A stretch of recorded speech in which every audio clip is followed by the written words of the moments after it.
जय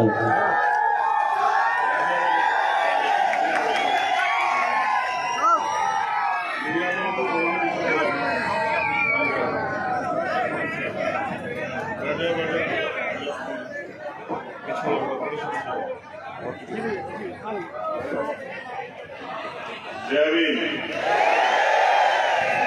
कहाँ तक आ रही है बात?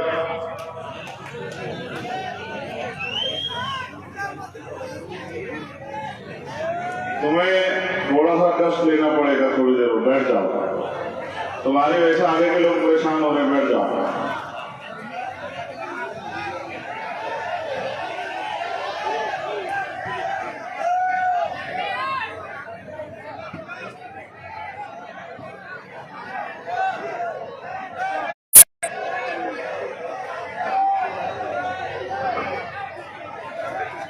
खाते गांव की ये पावन धरती, यहाँ उपस्थित मीडिया के साथी, पुलिस के साथी,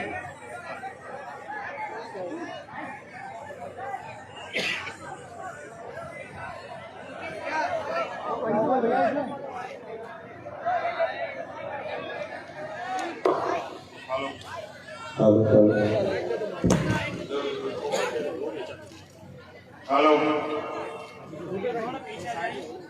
जब मैंने पुलिस के साथियों के बारे में सम्मानित कहा तो माइक ने मेरा साथ नहीं दिया।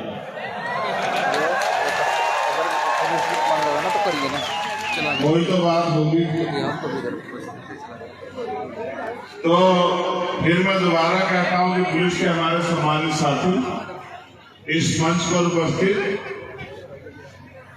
भीम आर्मी के विधानसभा, जिला, मंडल, प्रदेश कमेटी के सभी सम्मानित साथी, हमारे नेतागण और आजाद समाज पार्टी के सभी सम्मानित साथी, सभी पदाधिकारी, सभी नेतागण, मिशन 78 के हमारे सभी कर्मचारी, सम्मानित नेतागण और इस मंच पर उपस्थित सम्मानित भंते जी, मैं एक आग्रह आपसे चाहता हूं। ये पगड़ी आप लोगों ने मुझे पहनाई है, मगर मैं इस पगड़ी को किसी को सौंपना चाहता हूं आज, अगर आप इजाजत दें। हाथी यहाँ हो बेटा, यहाँ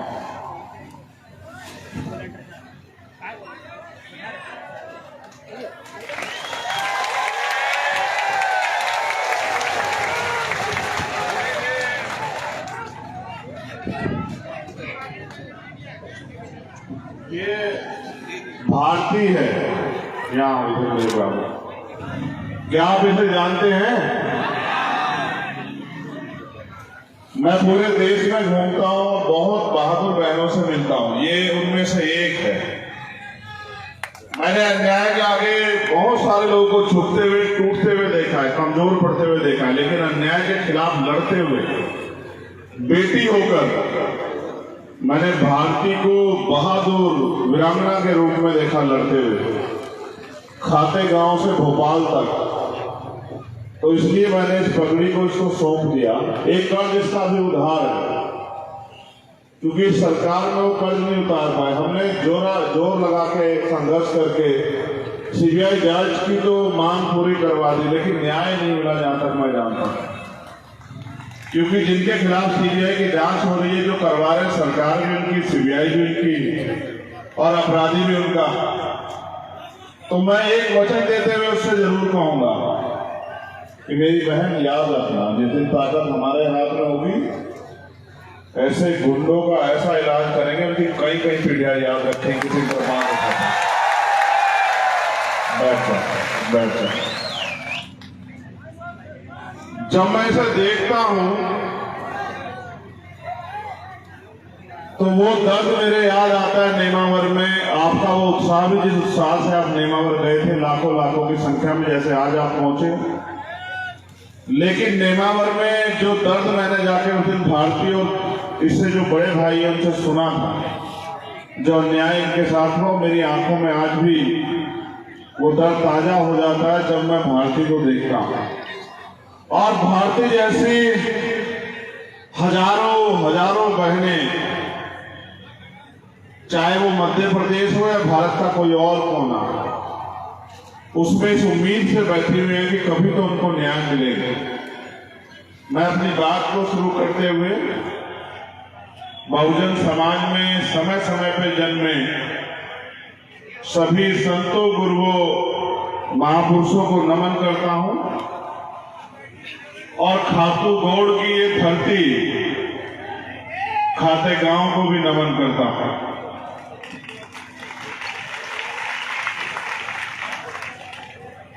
जब मैं महापुरुषों को याद करता हूं तो सिर्फ इसलिए याद नहीं करता हूं कि उनके चित्र को याद करूं, मैं उनके चरित्र को भी याद करता हूं।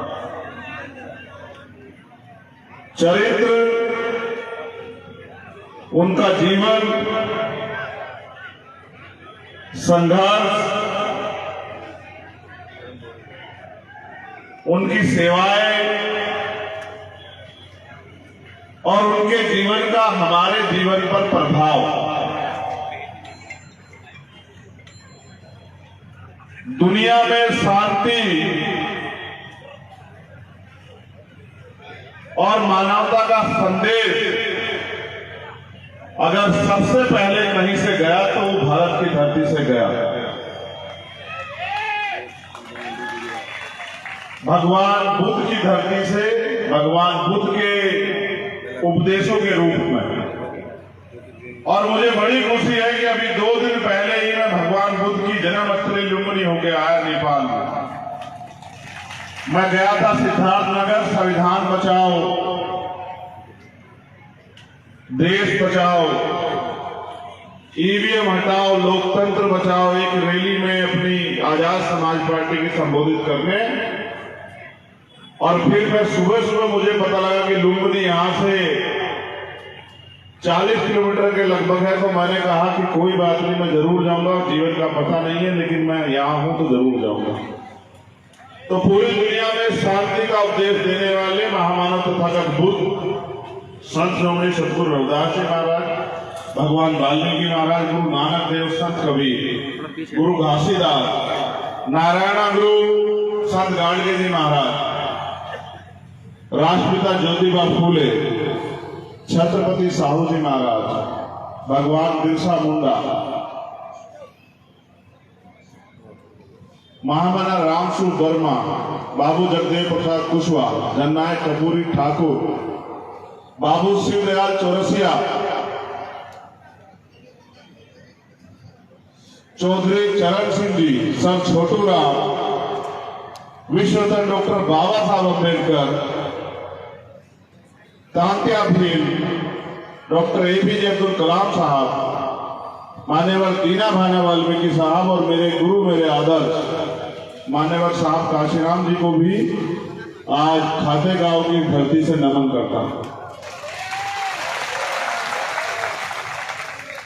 और सबसे ज्यादा धन्यवाद आज मैं दूंगा हमारे वॉलंटियर साथियों का। मैं उनको देख रहा हूं कि किस तरह से वो पूरी व्यवस्था को मेंटेन कर रहे हैं। ये है तो उम्र में छोटे छोटे लेकिन काम बहुत बड़ा बड़ा कर रहे हैं। इनको बहुत बहुत बधाई। जिस तरह से आज तुम अपनी सभा को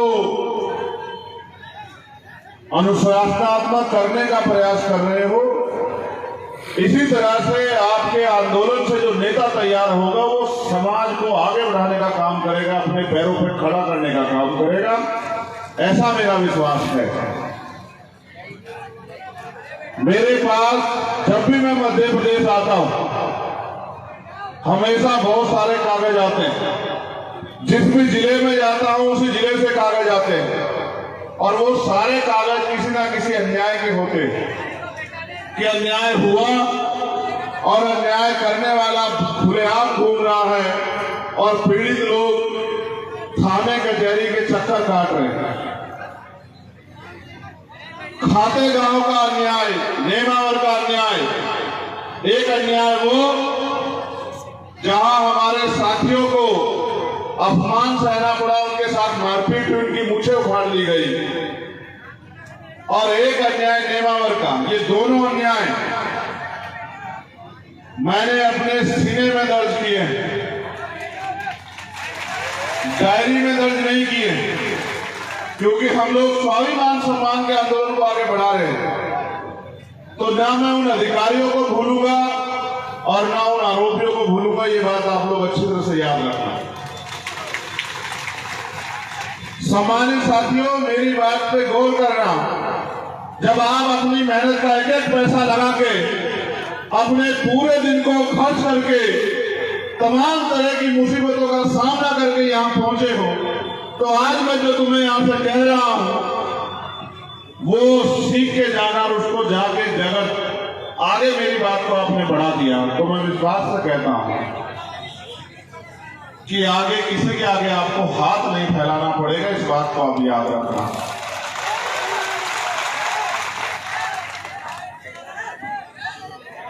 मैं वॉलंटियर साथियों से कहूंगा कि वो बस यहीं खड़े हो जाएं, आप किसी को रोके टोके ना जिससे कि सभा खराब हो, डिस्टर्ब हो।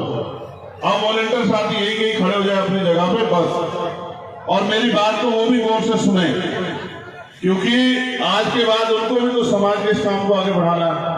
अगर उनको खड़े रहने की बात कह के मौका दे के कोई खड़ा ना हो, ऐसा भी ना करें। चलिए गौर कीजिए,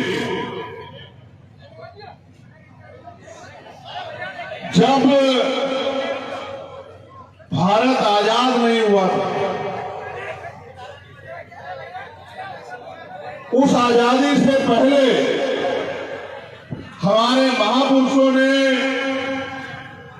अपने जीवन का एक एक पल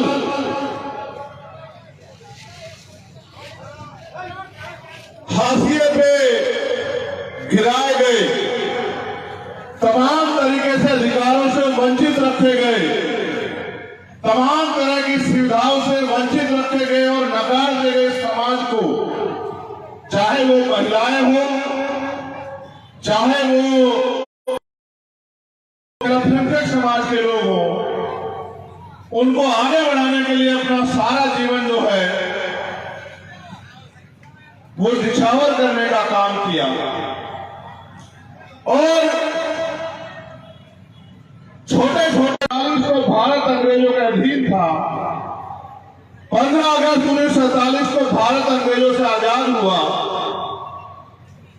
भारत तो अंग्रेजों से आजाद हुआ, लेकिन इस देश का बहुत बड़ा तबका जो अंग्रेजों के समय में भी अधिकारों विहीन था, उनको अधिकार मिलने का काम 26 जनवरी 1950 को जब भारत का संविधान लागू हुआ तब मिला। मैं आपको ये बात इसलिए कह रहा हूं कि अगर ना होता भारत का संविधान तो ना आज का मंच लगता और ना इस मंच की शोभा बढ़ाने के लिए आप लोग आ पाते। मैं बस आपको याद दिलाना चाहता हूं कि संविधान से पहले हमारे पास क्या था और संविधान के बाद, संविधान के आने के बाद हमारे पास क्या है। जब संविधान नहीं था तो ना हम अच्छा पहन सकते थे, ना अच्छा खा सकते थे, ना अच्छे मकानों में रह सकते थे, ना अच्छी पढ़ाई कर सकते थे, ना हमें अच्छा इलाज कराने की अनुमति थी, और ना ही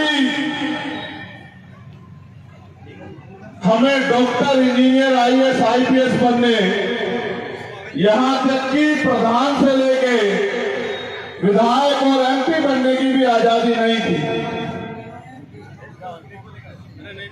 लेकिन जब भारत का संविधान आया तो भारत के हर एक नागरिक को भारतीय संविधान ने ये अवसर दिए, चाहे वो महिला हो या पुरुष, गरीब हो या अमीर, किसी भी जाति का हो, वो अपने देश में स्वाभिमान सम्मान के साथ जी सकता है और अवसर की समता का प्रयोग करके आगे बढ़ सकता है, कामयाब हो सकता है।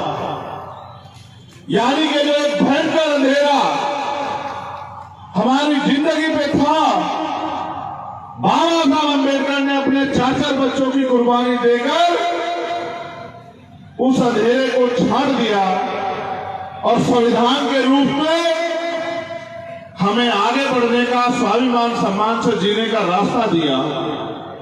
सम्मानित साथियों, आज हम लोग संविधान बचाओ यात्रा के रूप में, संविधान बचाओ सत्ता परिवर्तन करो संकल्प यात्रा के रूप में आज की सभा को कर रहे हैं। इस सभा को करने के पीछे हमारा कुछ उद्देश्य है। वो उद्देश्य ये है कि आज देश की जो सरकार है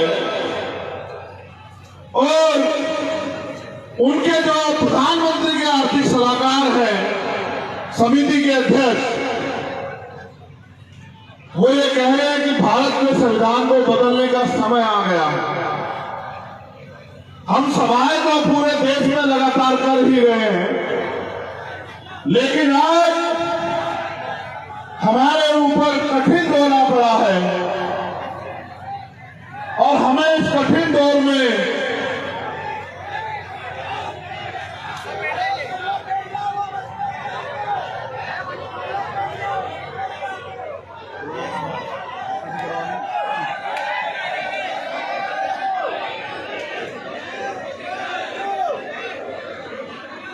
एक सम्मानित छोटे भाई हमारे बीच आए हैं, मगर आप नालायक की कमी थोड़ा ही करोगे। ये समाज अपने इस हाल का जिम्मेदार खुद है। इसको तमाशा देखने की बड़ी आदत है। अगर इसे तमाशा देखने की आदत ना होती तो जो अन्याय अत्याचार इनके खिलाफ हो रहा है, उसके खिलाफ डटकर मुकाबला करते। लेकिन समाज को तमाशा देखने की बड़ी आदत है और तमाशे के चक्कर में आपकी जिंदगी तमाशा ही बन गई है। अगर तमाशा ज्यादा दिन तक देखोगे तो शायद समाज से आंख नहीं मिला पाओगे। मैं तुमसे बुनियादी बात करूंगा। मैंने संविधान का जो खतरा है नहीं होता तो आपका जीवन कैसा होता। अगर संविधान नहीं होता तो आपके पास क्या अवसर होते, और अगर संविधान नहीं होता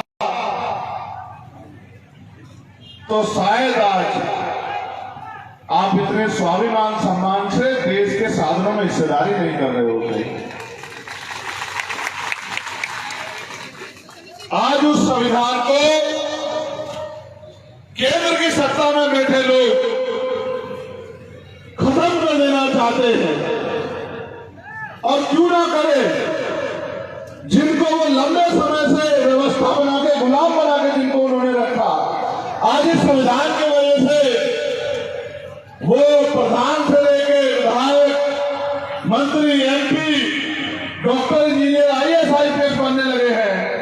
उनको ये लगता है कि जब वो कल शोषण करते थे तो उनके ऊपर कोई कार्रवाई नहीं होती थी। आज अगर वो कोई बेबी कह देते हैं, मूल जिंदों को तो छोड़ो, अगर किसी परिनिर्वाण प्राप्त किए गए महापुरुष के बारे में भी कुछ कह देते हैं, उनकी मूर्ति में को भी कुछ कह देते हैं, तो मुकदमा होता और जेल जाना पड़ता है। तो वो ऐसे संविधान को क्यों रखे?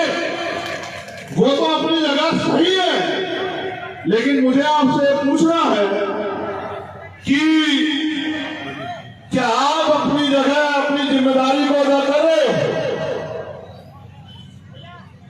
ये बात आपको मैंने इसलिए बनाई कि केंद्र की सरकार संविधान को खत्म कर देना चाहती है, लेकिन मैं बात आपको बता देना चाहता हूं, आप ये भी जानकारी हासिल कर लो कि तमाम राजनीतिक दल यही थे, चाहे वो कांग्रेस पार्टी हो, चाहे वो और कोई पार्टी हो, वो सब लोग यही थे। इनके रहते आज भारतीय जनता पार्टी संविधान खत्म कर देना चाहती है। आज उनको इतनी ताकत कहां से मिली इन दलों के रहते कि वो संविधान को खत्म कर देना चाहती है, यानी कि इन दलों के राज में भी आपका संविधान सुरक्षित नहीं। क्या पूरे देश में भारतीय जनता पार्टी की सरकार है? अन्य पार्टी की भी तो सरकार है, तो उनकी सरकारें होते फिर संविधान क्यों खतरे में है? उसका एकमात्र कारण यह है कि एक तरफ वो लोग हैं जिनको संविधान से फायदा हो रहा है, जो इस मंच के आसपास बैठे हैं, इस मंच पर बैठे हैं, और एक तरफ वो लोग हैं जो संविधान के द्वारा आपको मिले गए फायदे को रोक देना चाहते हैं। अगर किसी और के कंधे में रख के अपनी लड़ाई करना चाहते हो तो आप सिर्फ अपनी बारी का इंतजार कर रहे हो। मैं पूरे देश में जा रहा हूं, मैं जिम्मेदारी के तौर पर आप एक को कह रहा हूं, आप तमाम नौजवान यहां बैठे हैं, मैं बुजुर्गों से कोई शिकायत नहीं करूंगा। मैं नौजवानों को यह कहना चाहता हूं और मैं उनसे पूछना भी चाहता हूं, जब कुदरत ने तुम्हें मजबूत शरीर दिया है और कानून तुम्हारे लिए बराबर है और सारा सिस्टम यहाँ, फिर तुम इस अन्याय को क्यों फैले? आप मुझे जवाब दो। मैं कहना नहीं चाहता था, लेकिन आपके तमाशे के बाद कहूंगा जरूर। आप मुझे बताओ, जब आप बेटियों की रक्षा नहीं कर सकते हो, उनको पैदा करने का अधिकार आपको किसने दिया है? मुझे जवाब दो। जब आप हम गांव में अपनी बहन को, बेटी को, माँ को, चाची को, ताई को आप एनसीआरबी का डाटा नहीं पढ़ते हो क्या? अगर आप पढ़े लिखे हो तो बताओ कि एनसीआरबी का डाटा क्या कहता है मध्य प्रदेश में, राजस्थान में, छत्तीसगढ़ में, उत्तर प्रदेश में, दिल्ली में, बिहार में। अगर नहीं पता तो मैं बताता हूं आपको। वो डाटा ये कहता है कि हर साल हजारों महिलाओं के साथ रेप हत्याएं होती। आप कभी उस डाटे को डीपली चेक करके देखना तो आपको पता लगेगा कि 100 में से 95 बच्चियां बहनें आपके समाज के निकलेगी। मेरे बहुजन समाज के लोगों, इस बात को याद रखना। अब चाहे इस बात पे ताली बजा लो और चाहे इस बात पे सर झुका के रो लो कि चाहे मूछें कितनी बड़ी रख लो, कपड़े कितने सुंदर पहन लो, गाड़ी कितनी बड़ी में घूम लो, अगर घर की सम्मान बहन बेटी की रक्षा नहीं कर सकते हो तो तुम्हें बहादुर भाई कहलाने का कोई अधिकार नहीं।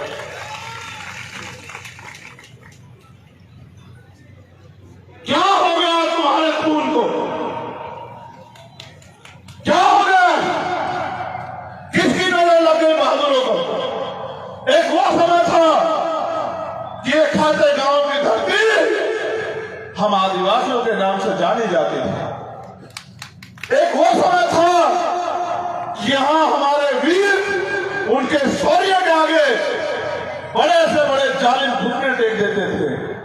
आज एक ऐसा समय है कि हमारे 5-5 परिवार के लोगों को जमीन में गाड़ दिया जाता और हम रो भी नहीं पाते। क्या हो गया?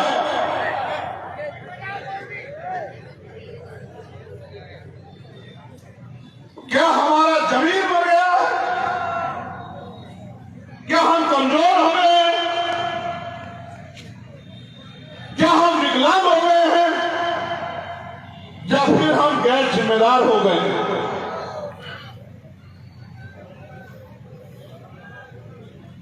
एक समय था जब भारत आजाद नहीं था, राजशाही होती थी। मध्य प्रदेश में बहुत राजे रजवाड़े रहे हैं, तलवारों के दम पे राज लिया जाता था, युद्ध होते थे, हजारों लोग मर जाते थे, जमीन रक्त रंजित हो जाती थी। आज बाबा साहब अम्बेडकर उनके साथियों के प्रयास से आज लोकतंत्र है। ना तलवार चलानी है, ना भाला उठाना, ना घोड़े पे बैठना है, ना रक्त बहेगा, ना कोई मुसीबत आएगी। बस आपको अपनी वोट का सही प्रयोग करना है। का अंगूठे से आपकी लड़ाई जीती जाती है। जब आप तलवारों के दम पे नहीं हारे, जब तलवारों से युद्ध होते थे, भीमा कोरेगांव इसका उदाहरण है। आज आपको क्या हुआ कि आप अपने अंगूठे से ताकत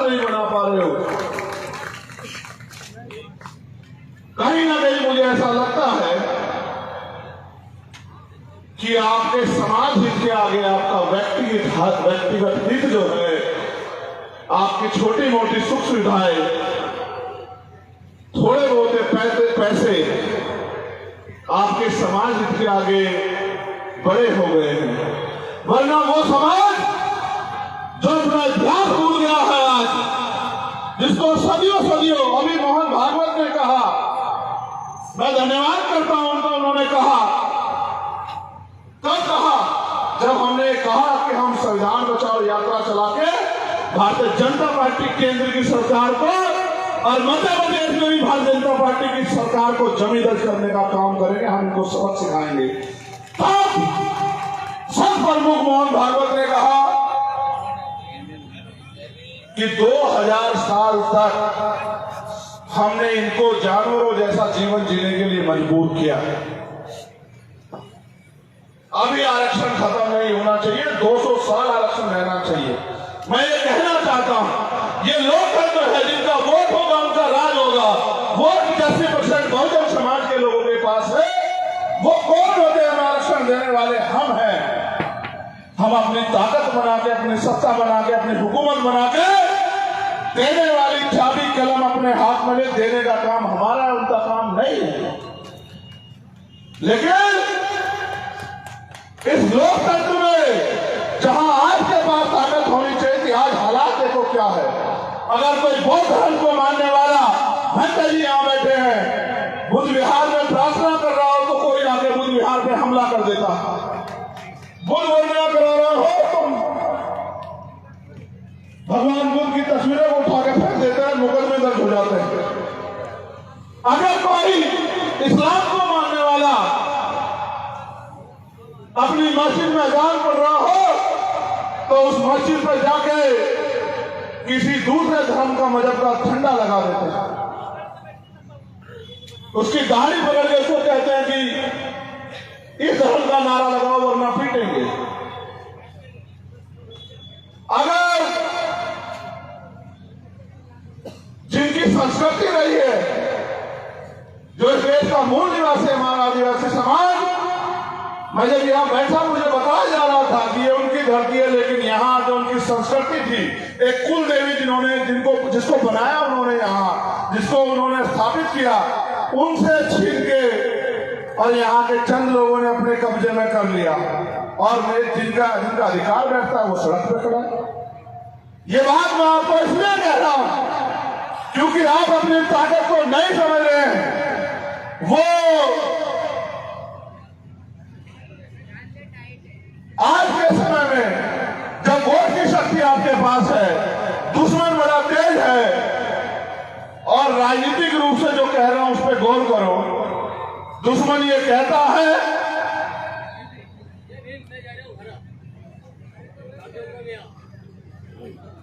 कि राजनीति बुरी चीज है, राजनीति करनी नहीं चाहिए। और आप ये देखो, जो दुश्मन ये कह रहा है, सबसे ज्यादा एमपी एमएलए उसने अपने बना रखे हैं, सारी सरकारों में वो बैठा हुआ है, और आपको कह रहा है राजनीति मत करो। मैं आपको ये कहना चाहता हूं, आज की राजनीति व्यापार बन गई है। नौजवान इस बात को गांठ बांध ले। जो नौजवान 5 साल से यहाँ चाहे जेठ के रूप में, ओबीसी महासभा के रूप में, अभिमानी के रूप में मेहनत कर रहा है, मैं उस हर एक नौजवान को कह रहा हूं वो गांठ बांध ले। आज की भारत की राजनीति नहीं है, व्यापार है। कैसे व्यापार है जान लो कि चंद पैसे वो चुनाव से पहले खर्च करेगा, चुनाव में शराब और पैसा बांटेगा। जैसे बिजनेसमैन किसी रोजगार को करने के लिए कुछ पैसा इन्वेस्ट करता है और चुनाव के बाद जब वो जीत जाता है फिर उस पैसे से पैसा कमाना शुरू करता है। ऐसे आज की राजनीति भारत की हो गई है। कोई गरीब का बेटा आगे नहीं बढ़ सकता है। पैसे वाले लोग राजनीति कर रहे हैं, गरीब लोग बैठ के तमाशा देख रहे हैं। जिन्होंने 75 साल में आपके कच्चे मकानों को ये नहीं सोचा पक्के हो जाएं, वो आपका भला कर सकते हैं क्या? जिन्होंने 75 साल में आपके भूखे पेट को नहीं देखा, जिन्होंने 75 साल में हमारी बहनों की लुटती अस्मतों को नहीं देखा, हमारे खून के आंसुओं को नहीं देखा, हमारे साथ होते अन्याय को नहीं देखा, हमारी किश्ती खाल को नहीं देखा, हम पे चलने वाली गोलियों लाठों को नहीं देखा। वो आज आपका भला कर देंगे क्या? मेरे सम्मानित साथियों, दुश्मन अगर मुफ्त में कुछ देता है तो आपके भले के लिए नहीं देता। दुश्मन अगर मुफ्त में कुछ भी देगा तो आपसे कुछ ना कुछ लेने के लिए देगा। आज चुनाव करीब आ गया है, सरकार बड़ी बड़ी घोषणाएं कर रही है। मैं पूछना चाहता हूं हमारे मामा मुख्यमंत्री जी को कि पिछले 4.5 साल से आप कहां थे? पिछले 4.5 साल में जो अन्याय हुआ है मध्य प्रदेश में, उसका जवाब कौन देगा? सागर में जो अन्याय हुआ, नेमावर में जो अन्याय हुआ, खातेगांव में जो अन्याय हुआ, इंदौर में जो अन्याय हुआ, छतरपुर में जो अन्याय हुआ, उसका जवाब कौन देगा? 4.5 साल आप ही तो मुख्यमंत्री रहे। इससे पहले भी आपकी सरकार रही, बीच में आपने धोखे से सरकार बनाई। इसका जवाब कौन देगा मुख्यमंत्री जी? आज आप घोषणाएं कर रहे हो, मैं बस इस बात पे जोर डालना चाहता हूं। कल जब मैं आ रहा था तो शायद एक प्लेन में मेरे साथ एक पटेल समुदाय का एक छोटा भाई मुझे पहचान के चला आया। उसने मुझे बताया कि यहाँ ओम पटेल नाम के एक व्यक्ति को, उसको जबरन कुछ पिला के उसकी हत्या हुई, लेकिन कोई कार्रवाई नहीं हुई। उसने मुझसे कहा भैया ये मुद्दा आप उठाना, क्योंकि जब आप मुद्दा उठाते हो तो शासन प्रशासन की आंखें खुलती है। वो परिवार उम्मीद लगाए बैठा आपको न्याय मिलेगा। सम्मानित साथियों, उस बच्चे से, इस भाई से जो मैंने सुना वो मैं आपसे कहना चाहता हूं। वो ये कह रहा था मुझसे कि एक लंबे समय से मध्य प्रदेश के लोग अन्याय अत्याचार सह रहे हैं और कभी किसी को उनके वादों में फंस के वो धोखा खाते रहते हैं। अगर आजाद समाज पार्टी यहां मजबूती से चुनाव लड़े तो यहां की जनता आपके संघर्ष और आपके साथियों के संघर्ष के साथ खड़ी हो सकती है। उसके अंदर इतना हौसला है कि वो आपके साथ मिलकर लड़ाई को मजबूत कर सकते हैं। मैं तो लोगों की बात सुनता रहता हूं सम्मानित साथियों। मैं आपको ये बताना चाहता हूं, आपको शायद जानकारी ना हो भी तो और पक्की कर लो। ये इसलिए बताना जरूरी है कि आपको समझ आए। सरकार के पास बजट होता है, बजट समझते हो नहीं समझते बजट को? वो बजट आता कहां से है? जब उसने कल मुझे बात कही तो उसने ये भी कहा कि मुख्यमंत्री ने योजना चलाई। मैंने उसे कहा कि अब सुनो, पढ़े लिखे हो? बोले हाँ। तो मैंने कहा फिर अब जान मिलो कि मुख्यमंत्री जी के पास जो बजट है जो दे रहे हैं वो बजट आता कहां से? तो उन्होंने कहा, पूछा भैया कहां से आता है? मैंने कहा आम जनता जो टैक्स देती है वो टैक्स का पैसा जिस कोष में जमा होता है, सरकार के खाते में जमा होता है, उसी का बजट बनता है। उसके साथ जो प्राकृतिक रिसोर्स हैं उनसे जो टैक्स आता है उससे बजट बनता है। यानी कि मैंने उसको साधारण भाषा में उससे पूछ के समझाया कि तुम एक महीने में कितना खर्चा करते हो, कितने सामान खरीदते हो? वो कहीं होगा तो मुझे सुनेगा। उसने कहा मैं 1 लाख रुपए हर महीने का सामान खरीदता हूँ। मैंने कहा 28% जीएसटी है, तुम 1 लाख रुपए का सामान खरीदते हो, 28,000 रुपए सरकार को देते हो, सरकार तुम्हें कितना फायदा देती है? उसने कहा मुश्किल से 1,000-2,000 रुपए का। तो मैंने कहा सरकार का पैसा तुम्हारी तरफ है या तुम्हारा पैसा सरकार की तरफ है? तो कह रहा ऐसे तो मेरा बहुत सारा पैसा सरकार की तरफ जा रहा है। तो मैंने उसे यही समझाया मेरे भाई कि माचिस की सीख से लेके और बाल काले करने वाले कलर से लेके चश्मा, चप्पल, जूते, हर एक चीज पे टैक्स है। यहाँ तक कि जो झंडा आपने बनाया उस पर भी टैक्स है। ये टेंट आपने खरीदा इस पर भी टैक्स है। जो किराया आप देते उस पर भी टैक्स है। जो गैस आप खरीदते उस पर भी टैक्स है। पेट्रोल, डीजल सब पे टैक्स है। और तो आज तो ऐसी सरकार केंद्र में बैठी है जिसने दूध पे, दही पे भी टैक्स लगा दिया, खाने के पीने के सामानों पे भी टैक्स लगा दिया। मैंने उसको और गंभीरता समझाया। मैंने कहा छोड़ो, तुम तो बड़े हो, नौजवान हो। अगर कल किसी बच्चे ने जन्म लिया उसके लिए जो दवाई आएगी उस पर टैक्स है, उसके लिए जो डायपर आएगा उस पर टैक्स है, उसके लिए जो दूध आएगा उस पर टैक्स है, उसके लिए कुछ भी आएगा कोई कपड़ा सब पे टैक्स है। यानी कि जो भारत में पैदा हो गया वो हर एक व्यक्ति टैक्स दे रहा है, लेकिन क्या जब तक वो अपने पैरों पर ना खड़ा हो जाए सरकार उसे कुछ दे रही है? तो कह रहा बहुत नहीं, वो बहुत कुछ दे नहीं रही। तो मैंने उसको समझाया कि जनता के पैसे को जनता को वापस लौटाना यही सरकार का काम है, लेकिन सरकार इस तरह का दिखावा करती है कि हम 1500 रुपए लाडली बहन योजना के दे रहे हैं। मुख्यमंत्री कितने पैसे दे रहे हैं लाडली बहन योजना के? कितने? हमसे सुनो, मध्य प्रदेश के हर एक व्यक्ति को 5000 रुपए प्रति व्यक्ति महीना हम लोग देने का काम करेंगे, ये मेरा आपसे वादा। और आप ये भी जान लो, आपको ये पता नहीं पता कि मैं कोई भी बात झूठ नहीं कहता हूं, पता नहीं पता। मुझे ये भी पता है पैसा कहां से आएगा और पैसा कैसे आपकी जेब में जाएगा। मध्य प्रदेश के हर एक नौजवान को रोजगार देने का काम, चाहे वो महिला हो या पुरुष हो, हम लोग करेंगे, ये मेरा आपसे वादा है। जो भूमि विहीन है उनको भूमि देने का काम, जिसके पास कच्चा मकान है उसको पक्का मकान देने का काम, आशा आंगनवाड़ी कार्यकर्ताओं को अन्य सरकारी कर्मचारियों के बराबर वेतन देने का काम, सफाई कर्मचारियों को परमानेंट करने का काम, प्रमोशन में रिजर्वेशन एससी एसटी ओबीसी के अधिकारी कर्मचारियों को देने का काम, जितना बैकलॉग मध्य प्रदेश में है पहले महीने में सारा बैकलॉग भर्ती करने का काम,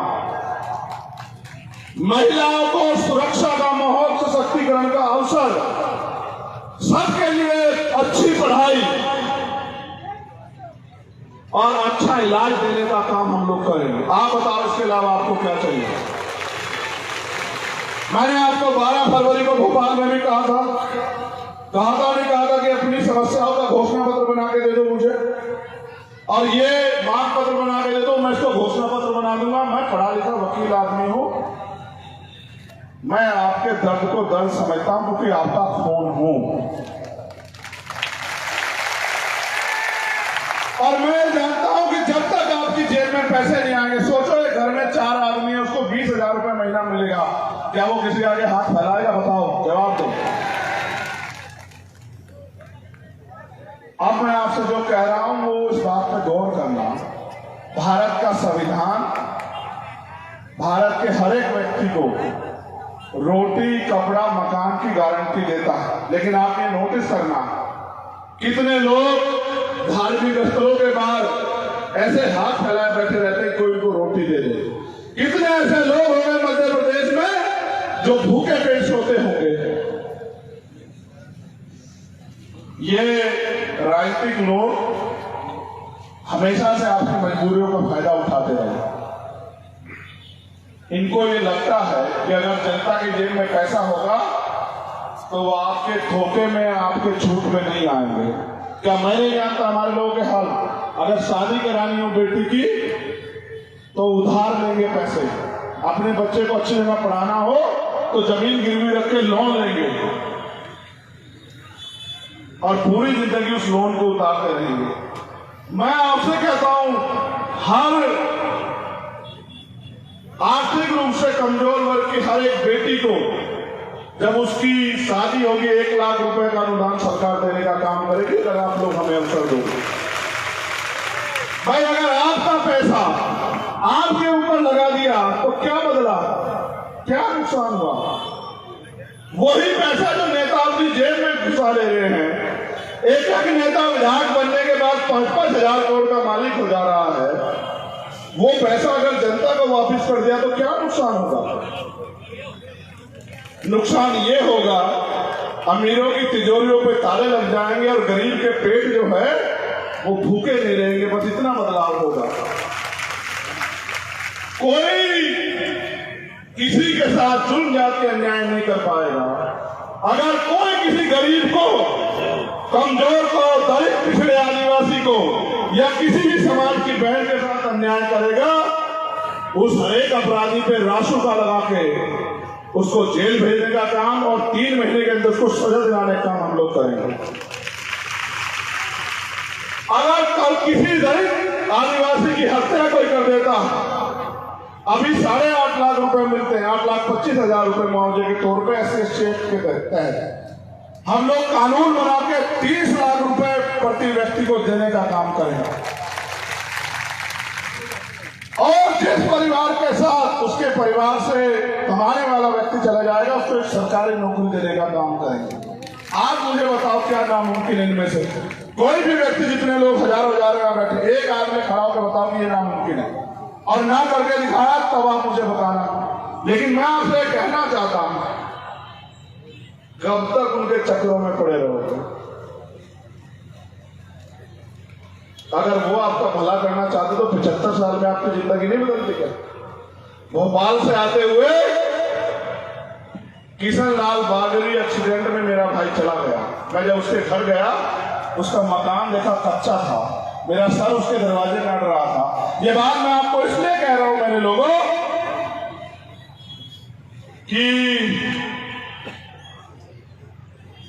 75 साल में सरकार को तमाम सरकारें बदली, किशनलाल बागली का कच्चा मकान नहीं दिखाई। क्या तो दिखाई नहीं दिया, या सरकार ने उसकी तरफ आंख नहीं की, या फिर सरकार ने सोचा ही नहीं कि भाई इसको भी पक्के मकान की जरूरत है, बारिश आएगी इसको भी तकलीफ होगी, कीड़ा काटा कोई इसके घर में भी नुकसान पहुंचा सकता है।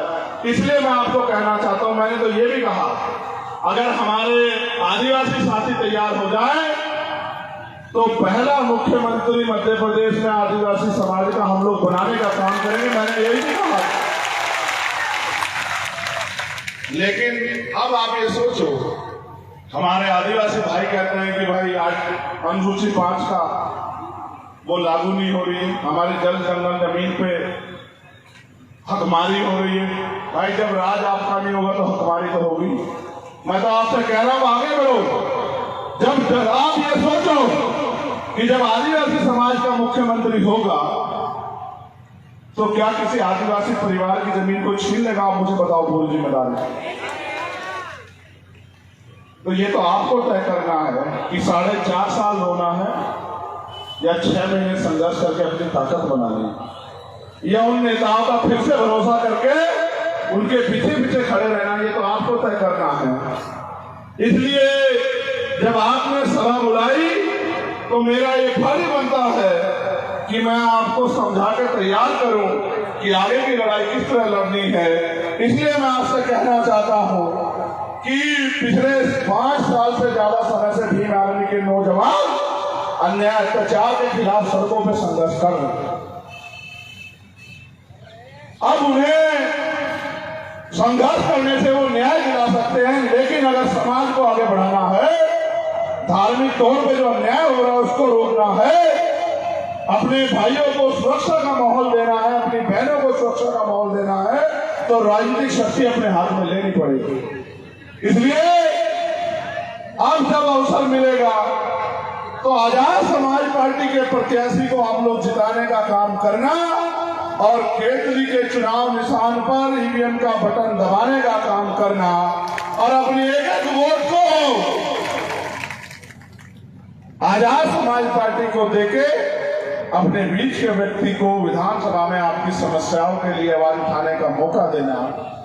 एक समस्या यहाँ मेरे सामने किसने भेजी है, ये गांव है बामन गांव, जहां शासकीय ट्यूबवेल से पानी पीने भरने देने के संबंध में एक घटना है।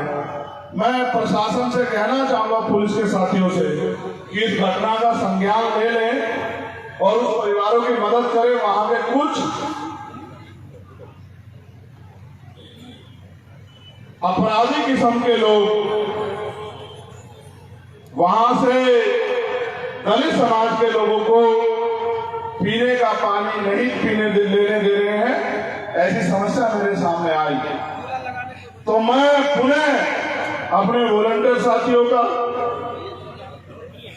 अपने भीम आर्मी आजाद समाज पार्टी के सभी सम्मानित नेतागणों का, कार्यकर्ताओं का, पदाधिकारियों का, और यहाँ इतने बड़े पैमाने पर आए